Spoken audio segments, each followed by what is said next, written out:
खुलुमबाय गिबि गिबियावनो आं जोंनि राङापाड़ा ओनसोलाव थानाय जुगिबिल सेन्टार कमिटिया लानाय 40थि बोसोरारि लक्षी फुजा एबा बे लक्षी फुजाखौ सानथामनि हाबाफारि लानानै खोब मेहेर गोनाङै खुंलांदों।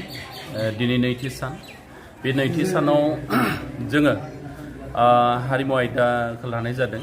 हारिमु आयदा लोगोसे कृष्टि आफादा दंखायो, बेलासेनिफ्राय कृष्टि आफादा जागायगासिनो आरो बेजों लोगोसे हारिमु आयदाया मोनाबिलिया 8 रिंगानिफ्राय जागोन।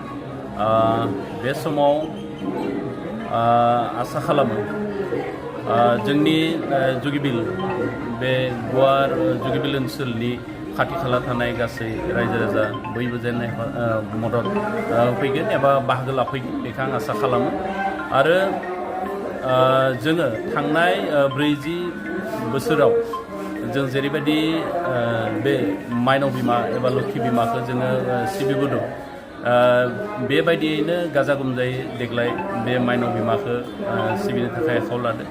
नैबे माइनाव बिमाखौ जोङो बेयाव लांगा दख'ना गानहोनायजों लोगोसे आर'नाइजों साजायनाय जायो। गामाखालि बोसोरफोरावबो थिग बेबायदियैनो साजायनानै जोङो खुंबोबाय थादों आरो आसा खालामो इयुननि समफोरावबो जों बेफोरबायदियैनो जों बर' बिमा महरै बे बिमा माइनावखौ जोङो सिबिलांबाय थागोन। आरो आसा खालामो जोंनि बे जुगिबिल ओनसोलजों लोगोसे गासै आसामाव खना खनला थानाय जोंनि बर' हारिनि जेन बिमा माइनावा अराय सम अनहरनानै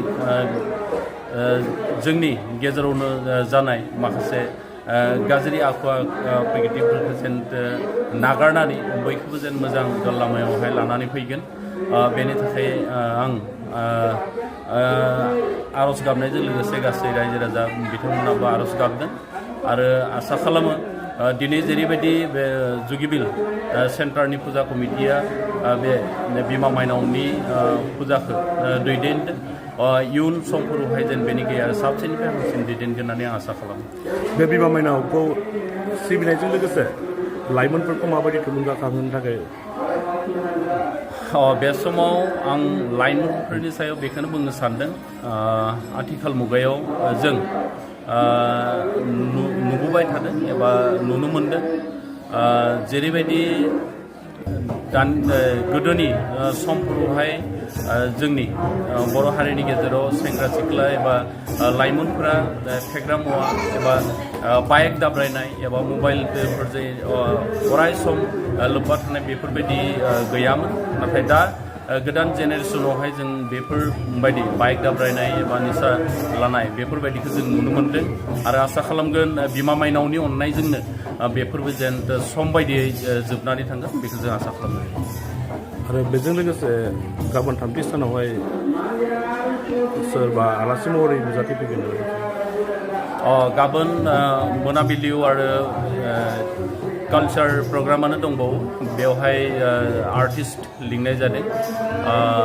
गाबोन मोनाबिलिनिफ्राय जोङो देंखोगिरि मानगोनां बर'निनो मेथाइ खनगिरि धनन्जय बर' आरो प्रनिता दैमारि लोगोसे जितेन बसुमतारी बिथांमोनखौ जों हांख्रायदों। आसा खालामो बिथांमोना गाबोन सम बायदियैनो फैगोन आरो बिथांमोना खोथा होखादों। बेखौनो आसा लानानै गाबोन जोंनि जुगिबिल ओनसोलनि खाथि खाला थानाय रायजो राजा लोगोसे खना खनला थानाय बर' रायजो राजाफोरखौ बे गाबोननि हाबाफारियावहाय बयखौबो बाहागो लाफैनो थाखाय आं खावलायदों।